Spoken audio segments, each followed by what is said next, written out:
অবহেলা, অনীহা। বাকি 6টা দিনের মতো আমরা জুমার দিনকে চালিয়ে দিচ্ছি।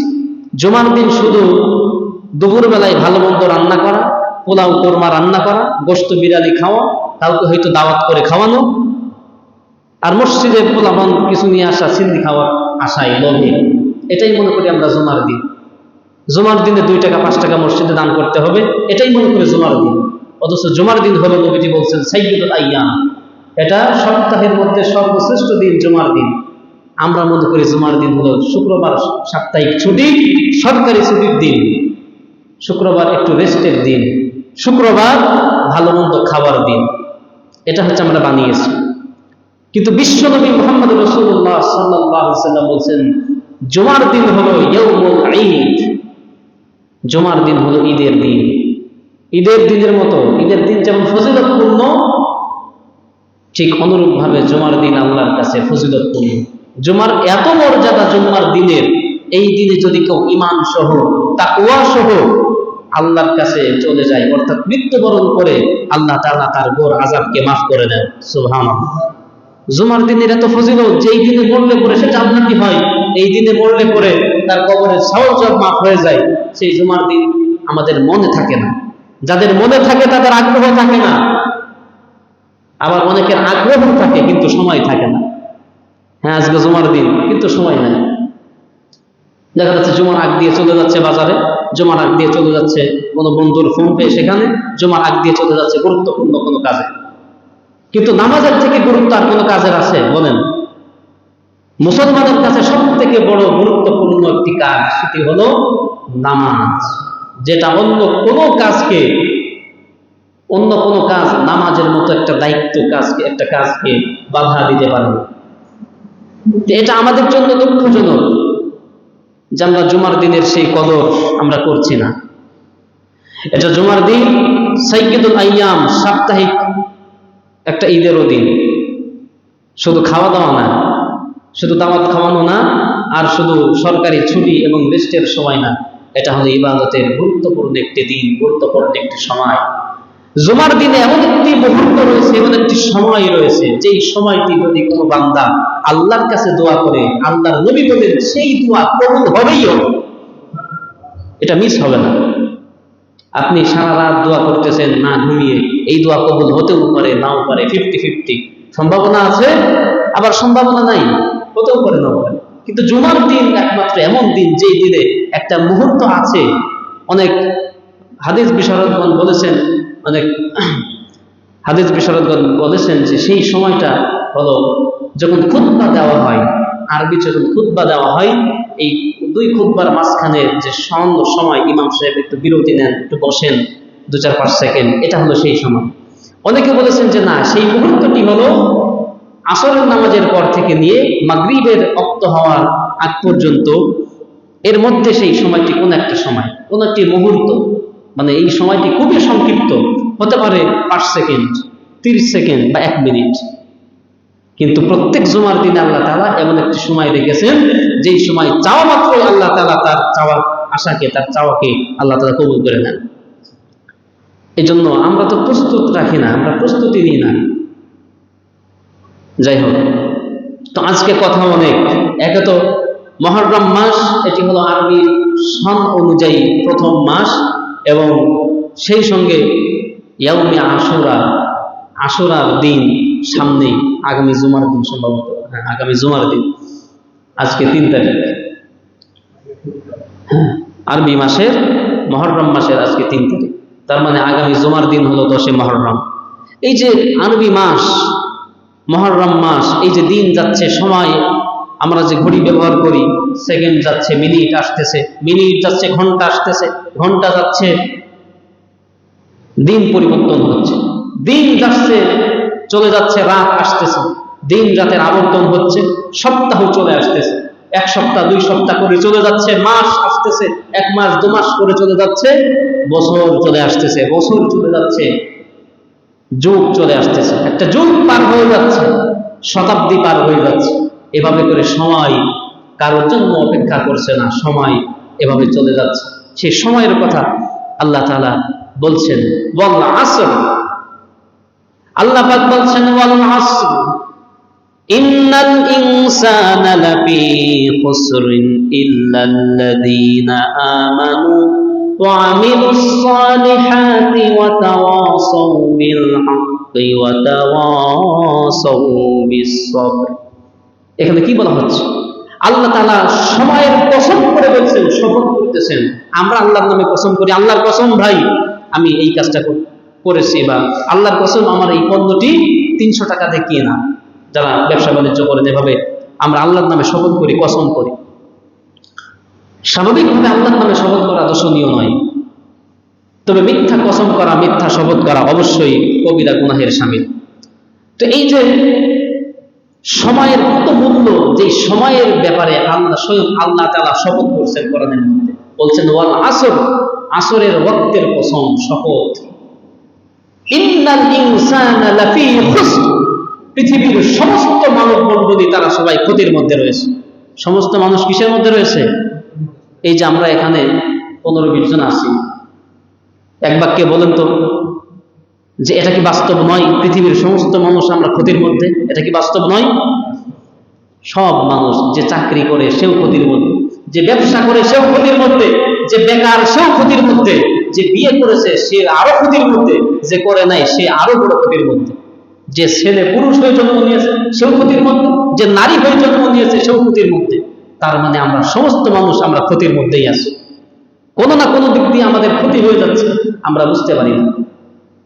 কিন্তু সেই প্রকৃত ক্ষতি কোন জিনিসটা স্বয়ং আল্লাহ তাআলা বলছেন। আল্লাহ তাআলা বলছেন চারটা বিষয় রব্বুল আলামিন বাতলিয়ে দিয়েছেন, বলে দিয়েছেন এই 4 শ্রেণীর মানুষের বাহিরে যারা আছে তারা সমস্ত মানুষ ক্ষতির মধ্যে। এই 4 শ্রেণী কারা? আল্লাহ বলছেন ইল্লাল্লাযীনা আমানু ওয়া আমিলুস সালিহাতি ওয়া তাওয়াসাউ বিল হাক্কি ওয়া তাওয়াসাউ বিস সাবর। 1 নাম্বার, ক্ষতি থেকে বাঁচবে তারা, আল্লাহর উপর ঈমান আনবে যারা। 1 নাম্বার রব্বুল আলামিন বললেন ইল্লাল্লাযীনা আমানু, ক্ষতি থেকে বাঁচবে তারা, আল্লাহর উপরে ঈমান আনবে যারা। এটা হলো 1 নাম্বার পয়েন্ট, মনে রাখবেন। তাহলে আমরা যে বলি আমরা ঈমানদার, আমরা মুসলমান, আচ্ছা ঈমানের এটা শুধু মুখে দাবি করার জিনিস নয়।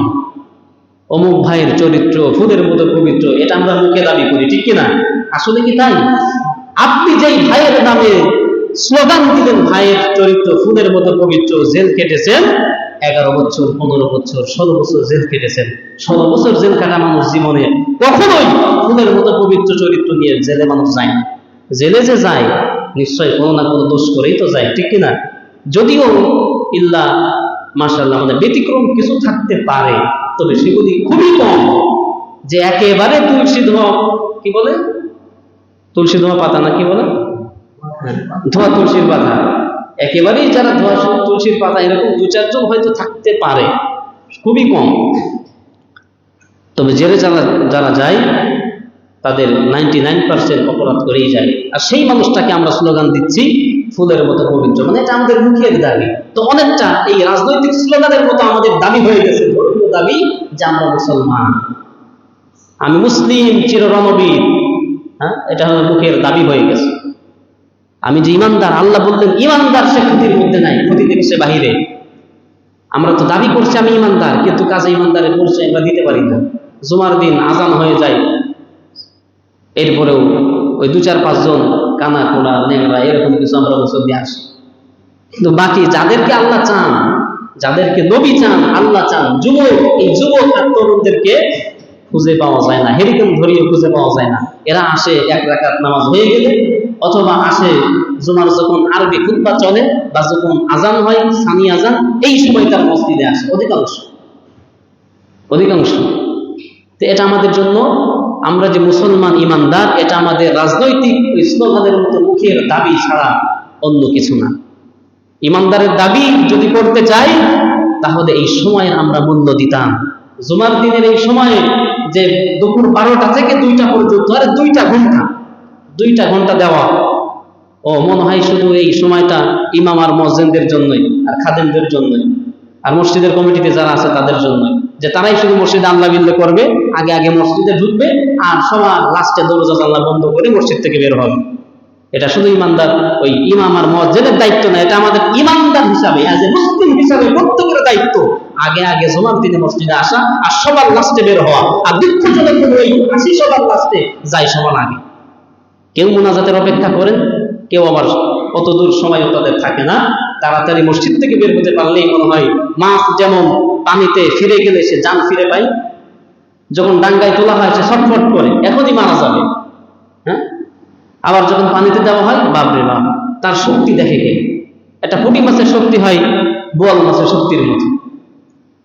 তো আমাদের অনেকের অবস্থা হলো তাই, যখন মসজিদে ঢুকি শুধু উসবিস করি, মুনাজাতের টাইমটাও হয় না। 2 রাকাত নফল নামাজ, সুন্নাত নামাজ 4 রাকাত 2 রাকাত করবো, সেই সময়টাও দিতে পারি না। আর একজনের সামনে দিয়ে পেছন দিয়ে পগার পাস। তো এটা হচ্ছে আমাদের ওই রাজনৈতিক স্লোগান, যেমন আমরা মুখের একটা স্লোগান, ঠিক অনুরূপ ভাবে আমরা যে মুসলমান, এটা আমাদের মুখের একটা দাবি হয়ে গেছে, একটা স্লোগানের মতো হয়ে গেছে।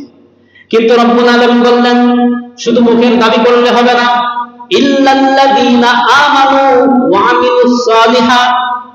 1 নম্বরে ইমানদার হতে হবে, আর 2 নম্বরে ইমানকে বাঁচিয়ে রাখতে হলে, ওই দাবিকে বাঁচিয়ে রাখতে হলে তোমাকে আমলে সালিহ করতে হবে, নেক আমল করতে হবে। জুমার দিন ইবাদতের একটি দিন, গুরুত্বপূর্ণ দিন। মুসলমানের জন্য প্রত্যেক দিন ইবাদতের দিন, কিন্তু বিশেষ কিছু দিন তো অবশ্যই থাকে। যেমন জান্নাত, জান্নাতের সংখ্যা কয়টি? জান্নাতের সংখ্যা হলো 8টি। এর মধ্যে সবথেকে টপ লেভেলের জান্নাত হলো জান্নাতুল ফিরদাউস। বলেন কি নাম? জান্নাতুল ফিরদাউস। তো সব জান্নাত তো একই, এর মধ্যে আবার বিশেষ রাখছেন কেন? তো বিশেষ তো রাখতেই হয়, বিশেষ তো রাখতেই হয়, এটা সব জায়গায় চলে। এটা আল্লাহর বেলায়ও বিশেষ রাখা হয়েছে, জান্নাতের বেলায়ও বিশেষ একটা জান্নাত রাখা হয়েছে। ঠিক অনুরূপ ভাবে ইবাদতের 7টি দিনই হলো মুসলমানদের জন্য ইবাদতের দিন, কিন্তু তার মধ্যেও বিশেষ একটা দিন, সেটা হলো জুমার দিন। এই বিশেষ দিনকে বিশেষ গুরুত্ব দিয়েই আমাদেরকে দেখা উচিত। এই দিনকে যেমন আল্লাহ গুরুত্ব দিয়েছেন, দিনকে যেমন রাসূল গুরুত্ব দিয়েছেন, সাহাবীরা গুরুত্ব দিয়েছেন, আমাদের প্রত্যেকেই এজ এ মুসলিম হিসাবে এই দিনকে বিশেষভাবে গুরুত্ব দেওয়া উচিত। শুধু বিশেষ জুমার দিনের প্রথমেই ভূমিকাতেই বলেছি, শুধু বিশেষ ভালো মন্দ একটা রান্না বান্না করলাম, খাওয়া দাওয়া করলাম, আমরা জুমার দিন শুধু এটাই বানিয়ে নিয়েছি। এই জন্য ইমানের দাবিকে বাঁচিয়ে রাখতে হলে রব্বুল আলামিন বললেন ইল্লাল্লাযীনা আমানু ওয়া আমিলুস সালিহাত। যারা আমাদের সালেহ করবে তারাই তাদের ইমানের দাবিতে সত্যবাদী হলো, তারাই তাদের ইমানকে বাঁচিয়ে রাখলো। আর 3 নম্বরে রব্বুল আলামিন বলছেন ক্ষতি থেকে বাঁচবে হলো তারা ওয়াতাওয়াসাউ বিল হাক্কি ওয়াতাওয়াসাউ বিস সাবর। যারা মানুষকে হকের প্রতি আহ্বান করে দাওয়াত দেয়, সত্যের দিকে, হকের দিকে দাওয়াত দেয়, আর মানুষ বিপদে পড়লে পরে তাদেরকে সবরের প্রতি মানুষদেরকে আহ্বান করে। কারো বিপদ হয়েছে, তাকে সবর, ধৈর্য ধারণের জন্য উদ্বুদ্ধ করে, তাকে উপদেশ দেয় যে ভাই ধৈর্য ধারণ করো, বিপদ কেটে যাবে, এই দুঃখের সময় থাকবে না, এটা পরিবর্তন হবে, বিপদ কেটে যাবে। এভাবে ক্ষতিগ্রস্ত মানুষকে অথবা বেদনা বিদুর মানুষকে এভাবে করে সান্ত্বনার বাণী শোনায়, এরা ক্ষতি থেকে বেঁচে যাবে। তো মূল আলোচনা ছিল আজকে মুহররম সম্পর্কে, আশুরা সম্পর্কে। এতক্ষণ যা বললাম সূরা আসর, এটা হলো ভূমিকা ছিল মাত্র। তো এই জন্য সময়ের অনেক দাম, যেই সময়ের ব্যাপারে স্বয়ং আল্লাহ তাআলা কোরআনের মধ্যে সূরা আসর নাজিল করেছেন, তিনি শপথ করেছেন সময়ের ব্যাপারে। এই জন্য ভাইয়ারা, জুমার দিন আমাদের বিশেষ গুরুত্ব দিয়ে দেখা উচিত, ঠিক কিনা? একটু আগে আগে আসবেন, এতে লস হবে না, বরং আমরা যেই সময়টা মসজিদের বাহিরে থাকি সেটাই আমাদের জন্য ক্ষতির কারণ। মসজিদে যখন আসি অন্তত কিছু শিখি আর না শিখি, চুপ থাকি, শুনি। এই চুপ থাকা হলো, নবীজি সাল্লাল্লাহু আলাইহি সাল্লাম বলছেন যে মান সামাতা নাজা, যে চুপ রইল সে মুক্তি পেয়ে গেল। সুবহানাল্লাহ। বাইরে থাকবেন, বউয়ের সাথে গ্যাঞ্জাম হবে, মা বাবার সাথে, ভাই বন্ধু, আত্মীয় স্বজন, কখন কার মুখ দিয়ে কি কথা বের হয়, প্রত্যেকটা কথাই দেখা যাচ্ছে আমাদের গুনাহ হতে পারে। দোকানে বসে আছেন, এই যে আসার সময় দেখলাম অনেকেই ক্লাবের সামনে দোকানে এখনো বসে আছে, কেউ দাঁড়িয়ে গল্প করতেছে, ওর মাথায় এটা হয়তো কাজই করছে না যে আজকে জুমার দিন। আহারে কপাল পোড়া। আবার অনেক মুসল্লি এমন আছেন জুমার দিন বিয়ে বাড়ির দাওয়াতে যায় না, যদি ওখানে গেলে জুমার নামাজের সমস্যা হয়। অনেক ভাই আছেন এরকম, এতটা দিনদার, জুমার দিনে দাওয়াত খেতে যায় না। জুমার দিনে ওই কেউ আছে যে ভাই একটা গরু কিনতে হবে, চলো তো, গরু সম্পর্কে জানে, বলে ভাই জুমার দিনে হাটে যেতে পারবো। জুমার দিনে জন দেয়, মানে কামলা দিয়ে খায়, কিন্তু জুমার দিনে কামলা দেয় না। জুমার দিন নামাজের দিন, এই যে তাদের কাছে কি বিশেষ গুরুত্ব বহন করে জুমার দিন, যে যেই বেচারা কামলা না দিলে তার চোলায় আগুন চলবে না, সেই বেচারা কাজ ছেড়ে দেয়, জুমার দিনে কাজে যাবে না। এরকম আছে না? অনেক আছে। অথচ আমরা এই জুমার সময়টাকে, এই দুপুর 12টা থেকে 2টা পর্যন্ত মনে হয় সারাদিনের কাজ, যখন 12টা বাজে তখন আমাদের কাজ শুরু হয়, ঠিক কিনা? এটা কপাল পোড়ার লক্ষণ। কিসের লক্ষণ? এই কথা বলতেও আমাদের অনেকের লজ্জা হচ্ছে হয়তো, যে আসলে যখন দুপুর 12টা বাজে তখন কাজের চাপ আসে, এটা যে কপাল পোড়ার লক্ষণ, এটা মানতেও আমাদের অনেকের লজ্জা হচ্ছে। কিন্তু হ্যাঁ, এটা লিখে নেন, যখন নামাজের সময় আসে, যখন ইবাদতের সময় আসে, তখন যদি আপনার ঘাড়ে কাজ চেপে বসে আর আপনি যদি কাজের দিকেই চলে যান আর নামাজের সময়টা ভুলে গেলেন, তাহলে তো অবশ্যই এই কাজ আপনার ঘাড়ে চাপাটা আপনার কপাল পোড়ার লক্ষণ হলো। আর যদি কাজকে ফেলে, না 12টা বেজে গেছে, জুমার টাইম হয়ে গেছে, মসজিদে যেতে হবে আগে ভাগে, এই যে আপনি পরীক্ষায় উত্তীর্ণ হলেন, পরীক্ষায় আপনি পাশ করে গেলেন, তো এটা চলছে মুহররম মাস। এই মাস সম্পর্কে এখন আল্লাহ তাআলা কি বলছেন দেখুন। রব্বুল আলামিন বলছেন, ইন্না ফি খালকিস সামাওয়াতি ওয়াল আরদি ওয়াখতিলাফিল লাইলি ওয়ান নাহারি লাআয়াতিন লিউলিল আলবাব।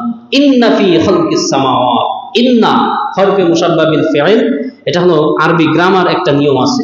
ইন্না শব্দ যদি কখনো কোন আয়াতের শুরুতে বা কোন শব্দের শুরুতে যোগ করা হয়, তাহলে এটাকে নিশ্চিত, মানে নিশ্চয়তা দেওয়ার জন্যই এই শব্দকে আল্লাহ তাআলা ব্যবহার করেন।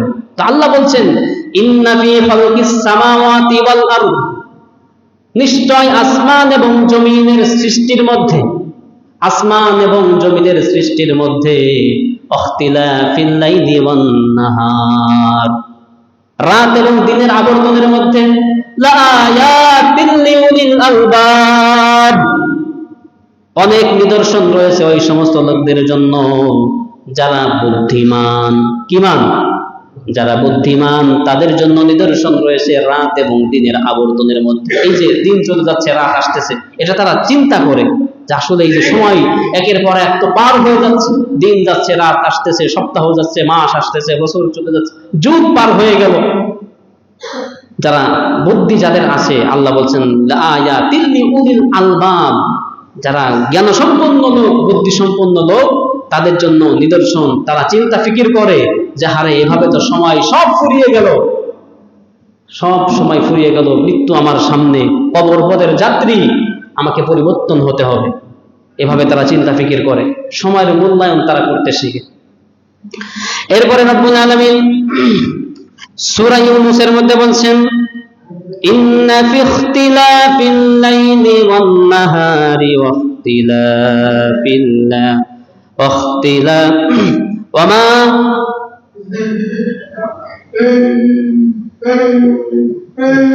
আল্লাহ রাব্বুল আলামিন সূরা ইউনূসের মধ্যে বলছেন, ইন্না ফি ইখতিলাফিল লাইলি ওয়ান নাহারি ওয়ামা খালাকাল্লাহু ফিস সামাওয়াতি ওয়াল আরদি লাআয়াতিন লিকাউমি ইয়াত্তাকুন।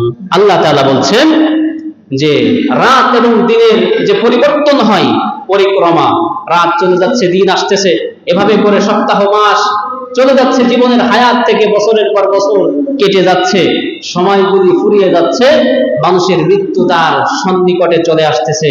এটা তো নিদর্শন রয়েছে, অনেক নিদর্শন ওই সমস্ত লোকদের জন্য যারা আল্লাহকে ভয় করে। যারা আল্লাহকে ভয় করে তারা তো হিসাব করে, যাহারে আমি তো 10 বছর আগেও ছিলাম, আমার গোপ ছিল না, দাড়ি ছিল না, মোছ ছিল না, কিছুই ছিল না, এই তো আমার দাড়ি মোছ উঠে গেল। যাদের দাড়ি মোছ ওঠে, কালো থাকে, তাদেরও এমন একটা সময় আসে 2, 4, 5, 10 বছর যাওয়ার পরে এগুলি আবার সাদা হতে শুরু করে। এই যে চিন্তা করে যে আমার কিছুই ছিল না, একসময় তো মুখে দাঁতও ছিল না, দাঁত উঠলো, দাড়ি মোছ ছিল না, সেগুলি গজালো, এগুলি আবার পেকেও সাদাও হয়ে গেল, তার মানে আমার পৃথিবী থেকে যাওয়ার সময় ঘনিয়ে আসতেছে। এভাবে যারা আল্লাহকে ভয় করে এবং চিন্তা ফিকির করে, তাদের জন্য রাত দিনের এই আবর্তনের মধ্যে বছর বছরের এই সময়ের পরিবর্তনের মধ্যে রয়েছে অনেক নিদর্শন, যারা আল্লাহকে ভয় করে। আর আল্লাহর ভয় যদি আমাদের মধ্যে না থাকে, তাহলে এরকম বছর কেন? কত মানুষের মৃত্যু আমাদের চোখের সামনেই ঘটতেছে, এরপরও আমাদের মধ্যে পরিবর্তন হয় না। তো এগুলি আল্লাহ তাআলার নিদর্শন। এই যে দিন যাচ্ছে, রাত আসতেছে, মাস যাচ্ছে, বছর যাচ্ছে, আমাদের হায়াত চলে যাচ্ছে, দুনিয়ার সময় ফুরিয়ে আসতেছে আস্তে আস্তে, এগুলি সব আল্লাহ তাআলার কুদরত এবং তার নিদর্শন। তো বছরে 12 মাস, বছরে কয় মাস? এটা কিন্তু মানুষের তৈরি করা না, এটা স্বয়ং আল্লাহ তাআলা নিজেই এই 12 মাসের উদ্ভাবক, তিনি স্রষ্টা। যেমন সূরা তাওবার মধ্যে বিষয়টি এভাবে আলোকপাত করা হয়েছে। আল্লাহ তাআলা বলছেন, ইন্না ইদ্দাতাশ শুহুরি ইনদাল্লাহি 12 শাহরান ফি কিতাবিল্লাহ ইয়াওমা খালাকাস সামাওয়াতি ওয়াল আরদা মিনহা আরবাআতুন হুরুম। আল্লাহ তাআলা সূরা তাওবার মধ্যে ইরশাদ করেন, ইন্না ইদ্দাতাশ শুহুরি ইনদাল্লাহ, নিশ্চয় আল্লাহ তাআলার কাছে গণনার দিক থেকে মাসকে 12 মাসে বিভক্ত করা হয়েছে। কয় মাসে? ইসনা আশারা মানে হলো 12, শাহরান মানে হলো মাস। 12টি মাস আল্লাহ রাব্বুল আলামিন পৃথিবীর সৃষ্টির শুরু থেকেই তিনি এই গণনার পদ্ধতি চালু করে দিয়েছেন। 12 মাস, 12 মাসে হলো 1 বছর। ইংরেজিতেও 12 মাস, বাংলায়ও 12 মাস, আরবিতেও 12 মাস। এই যে 12 মাসে একটি বছরের আল্লাহ তাআলার সৃষ্টি, এই মাসগুলির মধ্যে সম্মানিত বিশেষ বিশেষ কিছু মাস রয়েছে। সেই মাসগুলি হলো 4টি। 1 নম্বরে হলো জিলকদ, 2 নম্বরে জিলহজ, 3 নম্বরে মুহররম, 4র্থ মাস হলো রজব মাস। এই 4টি মাস বিশেষ সম্মানিত মাস। কি মাস? 1 নম্বরে জিলকদ, 2 নম্বরে জিলহজ, 3 নম্বরে এই যে চলতি মাস মুহররম মাস, 4র্থ মাস হলো মুহররম মাস। এই 4টি মাস আল্লাহর কাছে বিশেষ সম্মানিত মাস। এই মাসে যুদ্ধ বিগ্রহ করা, অন্যায় অবিচার করা সম্পূর্ণরূপে নিষিদ্ধ করা হয়েছে। কিন্তু অনেকে হয়তো বলতে পারেন, তাহলে রমজান মাস কই গেল? রমজান তো আমরা জানি সব থেকে উত্তম। হ্যাঁ, রমজান মাস সে তো লিডার। রমজান মাসের কথা তো বলাই বাহুল্য, এটা তো সব থেকে উত্তম মাস তো আছেই। কিন্তু রমজান মাস এটা হচ্ছে প্রধান অতিথি। প্রধান অতিথি কয়জন হয়? প্রধান তো একজনই হয়। কয়জন হয়? একজন। সেই প্রধান হচ্ছে রমজান মাস। আর বিশেষ অতিথি অনেকেই রাখা যেতে পারে। এই বিশেষ বিশেষ মাস হলো এই 4টি মাস, জিলকদ, জিলহজ, মুহররম আর রজব। এই 4টি মাস হলো বিশেষ সম্মানিত মাস, আর প্রধান মাস হলো রমজান মাস। তো এই মুহররম মাস যে চলতি মাস, এই মাসে বেশি বেশি রোজা রাখার ব্যাপারে আল্লাহর নবী সাল্লাল্লাহু আলাইহি সাল্লাম বলছেন। আল্লাহর নবী সাল্লাল্লাহু আলাইহি সাল্লাম বলছেন, শোনো, এই মুহররম মাসের ব্যাপারে বলছেন, আফদালুস সিয়ামি বাদা রমাদান, রমজান মাসের রোজার পরে সবথেকে উত্তম রোজা হলো এই মুহররম মাসের রোজা করা। আফদালুস সিয়াম বাদা রমাদান, রমজানের পরে রোজা করা সবথেকে বড় মানে ভালো সময় হলো এই মুহররম মাস। ঠিক যেইভাবে আফদালুস সালাতি বাদাল ফরিদাতি সালাতুল লাইল, ফরজ নামাজের পরে সবথেকে উত্তম নামাজ কি? সালাতুল লাইল মানে তাহাজ্জুদের নামাজ।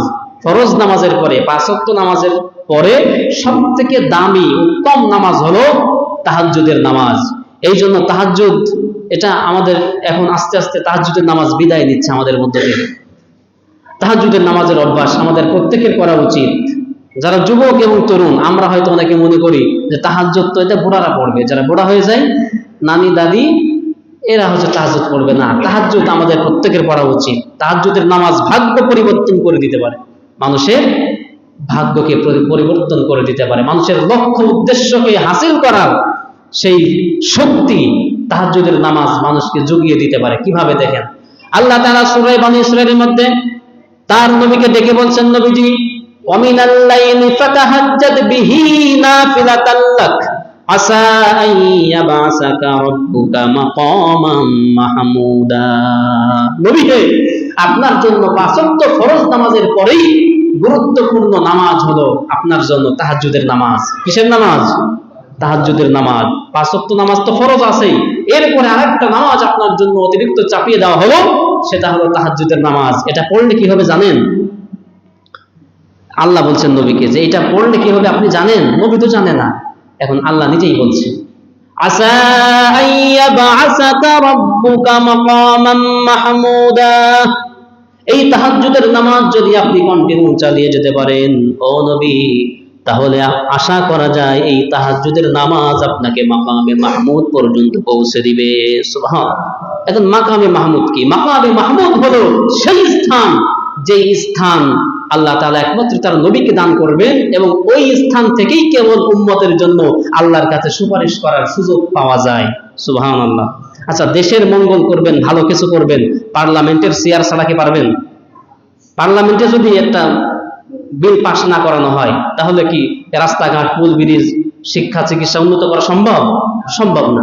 এর জন্য পার্লামেন্টের গদি চাই, চেয়ার চাই, এমপি হওয়া চাই।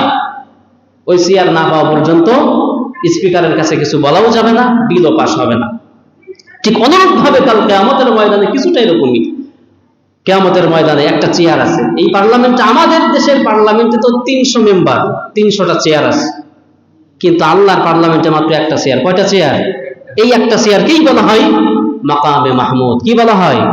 মাকামে মাহমুদ। এই চেয়ার আপনাকে দেওয়া হবে, নবী আপনি কন্টিনিউ তাহাজ্জুদের নামাজ রাখবেন। সুবহানাল্লাহ।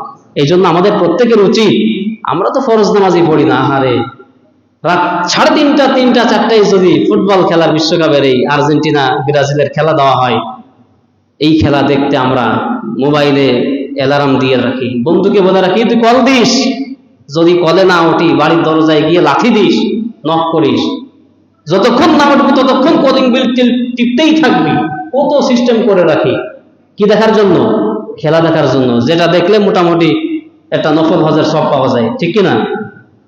গুনাহ ছাড়া সবের কোনো আশা নাই। কারণ যখন খেলা 5 মিনিট বা 3 মিনিট পরপরই একটা অ্যাড আসে না? অ্যাড তো আসে, সেই অ্যাডে কি কি আসে সেটা যারা দেখে তারাই ভালো জানে।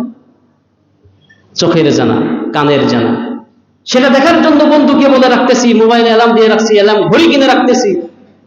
কিন্তু নামাজের, এই খেলার থেকেও নামাজের দাম আমাদের কাছে কতটা নিম্ন, কতটা তুচ্ছ যে নামাজের জন্য আমাদের সময় হয় না, অথচ রাত 4টার দিকে খেলা দেখার সময় হচ্ছে। এটা কপাল পোড়ার লক্ষণ। এই জন্য 5 ওয়াক্ত নামাজ তো পড়তেই হবে বাধ্যতামূলক। সেই সঙ্গে তাহাজ্জুদের নামাজের ব্যাপারে আল্লাহ তাআলা তার নবীকে বলছেন, আর নবীজি তার উম্মতদেরকে, সাহাবীদেরকে শিখিয়েছেন যে তোমরাও তাহাজ্জুদ গুজারি হও। এই জন্য ফরজ রোজা হলো রমজান মাসের রোজা। এই রোজার পরে সব থেকে দামি রোজা হলো এই মুহররম, চলতি মাস, আরবি মাস, এই মাসের রোজা। হাদিসের মধ্যে নবীজি বলছেন, আর ফরজ নামাজের পরে সব থেকে দামি নামাজ হলো সালাতুল লাইল, অর্থাৎ তাহাজ্জুদের নামাজ। এই জন্য এই মুহররম মাস হলো শাহরুল্লাহ। হাদিসের মধ্যে বলা হচ্ছে শাহরুল্লাহিল মুহররম। কোন মাসকে আল্লাহর সাথে সম্পৃক্ত করা হয় নাই, সম্পর্ক যুক্ত করা হয় নাই যে রমজান মাস আল্লাহর মাস, হ্যাঁ, এভাবে কিন্তু বলা হয় নাই। কিন্তু একমাত্র ব্যতিক্রম হলো এই চলতি মুহররম মাস, যেই মাসের নাম আল্লাহর নবী নিজে বলছেন শাহরুল্লাহ, এটা হলো আল্লাহর মাস। এই জন্য এই চলতি মাস খুবই গুরুত্বপূর্ণ, ফজিলতপূর্ণ মাস। এক সাহাবী নবীজির কাছে আসলেন, এসে বললেন, ইয়া রাসূলুল্লাহ, আমাকে কিছু ইবাদতের ব্যাপারে বলুন, আমাকে রমজান মাসের পরে আমি বেশি বেশি রোজা কখন পালন করব, আপনি তো আমাকে বলুন। আল্লাহর নবী সাল্লাল্লাহু আলাইহি সাল্লামকে বললেন, ইয়া রাসূলুল্লাহ, আইয়ু শাহরিন তা'মুরুনি আন আসুমা বা'দা শাহরি রমাদান, রমজান মাসের পরে কোন মাসে আমাকে রোজা রাখার জন্য বেশি বেশি আপনি তাগিদ দিবেন, আমাকে হুকুম করবেন। আল্লাহর নবী বললেন, ইন কুনতাম সাইমান বা'দি শাহরি রমাদান, যদি তুমি রমজানের পরে রোজা করতে চাও কোনো মাসে, তাহলে তুমি মুহররম মাসে বেশি বেশি রোজা পালন করার চেষ্টা করো। এই মুহররম মাস মানে রমজান মাসের পরে সবথেকে দামি মাস হলো মুহররম, এই মাসে বেশি বেশি রোজা করো। তো এই মাসের রোজা আল্লাহর নবী সাল্লাল্লাহু আলাইহি ওয়াসাল্লাম বলছেন যে আহতাসিবু আলাল্লাহি আইয়ুকাফিরা সানাতাল্লাতী ক্বাবলাহু, একজন মানুষ তার জীবনের ভুলভ্রান্তি, গুনাহগাতা তো আছেই, তো পূর্বের 1 বছরের সগীরা গুনাহগুলি আল্লাহ তাআলা এই মুহররমের রোজা রাখার কারণে কাফারা করে দিবেন, ক্ষমা করে দিবেন। সুবহানাল্লাহ। পূর্বের 1 বছর, মানে আজকে তো আপনার মুহররম মাসের 3 তারিখ, অর্থাৎ আরবি মাস শুরু হলো, বিগত 1 সালের 1 বছরের সগীরা গুনাহগুলি আল্লাহ তাআলা এই আশুরা রোজা দ্বারা, মানে আশুরার আগামী জুমার দিনে, আশুরার দিন এই আশুরা রোজা রাখার দ্বারা 1 বছরের রোজা, 1 বছরের সগীরা গুনাহকে আল্লাহ তাআলা ক্ষমা করে দিবেন। সুবহানাল্লাহ। এই জন্য প্রত্যেকেই চেষ্টা করব আশুরা রোজা পালন করার। কিন্তু আশুরা রোজা এটা কিন্তু খ্রিস্টান এবং ইহুদি তারাও রাখে। কেন রাখে? এর পেছনে বিশেষ একটি ঘটনা আছে। হযরত মূসা আলাইহিস সালাম এবং হযরত মূসা আলাইহিস সালাম আর ফিরআউনের যে ঘটনা, ফিরআউনকে যে নীল নদে ডুবিয়ে মারা হয়েছিল, সেই দিনটি কোন দিন ছিল জানেন? আশুরার দিন ছিল। এই যে আগামী জুমার দিন আসতেছে। এদিকে কারবালার ময়দানে ইমাম হুসাইন রাদিয়াল্লাহু তাআলা আনহু তার সপরিবার, তার সঙ্গে 72 জন সফর সঙ্গী ছিলেন, শুধু শিশু আর নারীদেরকে বাদে বাকি সকলকেই হত্যা করা হয়েছিল, শহীদ করে দেওয়া হয়েছিল। সেই দিনটিও ছিল এই আশুরার দিন, অর্থাৎ আগামী জুমার দিন সেই দিন আসতেছে। তো যদিও কারবালার সঙ্গে মুহররমের কোনো সম্পর্ক নাই, মুহররমের আসল সম্পর্ক হলো আদম নবীকে সৃষ্টি করা। পেছনে অনেক ইতিহাস আছে, অনেক ঘটনা। এবং ফেরাউনকে আল্লাহ তাআলা নিমজ্জিত করলেন, দুনিয়া থেকে ধ্বংস করেছিলেন, তার সঙ্গে মুহররমের সম্পর্ক, কারবালার সঙ্গে কোনো সম্পর্ক নাই। এখন কারবালার এই ঘটনা, ইমাম হোসেনের যে ঘটনা, এটি আনফরচুনেটলি এই দিনে হয়ে গেছে, এই দিনে হয়ে গেছে। তাই কিন্তু মুহররমের সঙ্গে আশুরার সঙ্গে আসল সম্পর্ক হলো ফিরাউনকে হত্যা করা হয়েছিল, আদম নবীকে জান্নাতের মধ্যে তার বডি স্ট্রাকচার তৈরি করা হয়েছিল, ইত্যাদি ইত্যাদি। তো আশুরার দিন রোজা করব এবং সেই সঙ্গে একদিন আগে, অর্থাৎ আল্লাহ নবী সাল্লাল্লাহু আলাইহি ওয়াসাল্লাম বলছেন যে আমি যদি আগামী বছর বেঁচে থাকি, জীবিত থাকি, তাহলে 2টা রোজা করব, 9 তারিখ এবং 10 তারিখ। 9 তারিখ, মুহররমের 9 এবং 10, 2 দিন। কারণ ইহুদি খ্রিস্টান তারা তো 10 তারিখ রোজা করে। এখন ওরা 10 তারিখ করে, আমরা যদি করি তাহলে তো মিলে গেলাম। তো তাদের সঙ্গে মুসলমানদের কিছু তফাৎ থাকা চাই, কিছু পার্থক্য থাকা চাই। এই জন্যই নবীজি বলছেন যে 2টি রোজা আমি আগামী বছর পালন করব। কিন্তু উনি বেঁচে ছিলেন না। আগামী বছর আসতে আসতে আল্লাহ রাসূল সাল্লাল্লাহু আলাইহি ওয়াসাল্লাম তিনি দুনিয়া থেকে বিদায় নিলেন। এজন্য অবশ্যই বাড়িতেও যারা মেয়ে লোক আছে তাদেরকে বলবেন, সন্তানাদি প্রত্যেককেই বলবেন যে আশুরার 2টি রোজা করা, আগামী বৃহস্পতি এবং আগামী শুক্রবার। আর আমরাও প্রত্যেকেই রাখার চেষ্টা করব ইনশাআল্লাহ। ওয়া মা তাওফিক ইল্লা বিল্লাহ, আলাইহি তাওয়াক্কালতু ওয়া ইলাইহি মুনীব। যারা সুন্নাত পড়েন নাই 4 রাকাত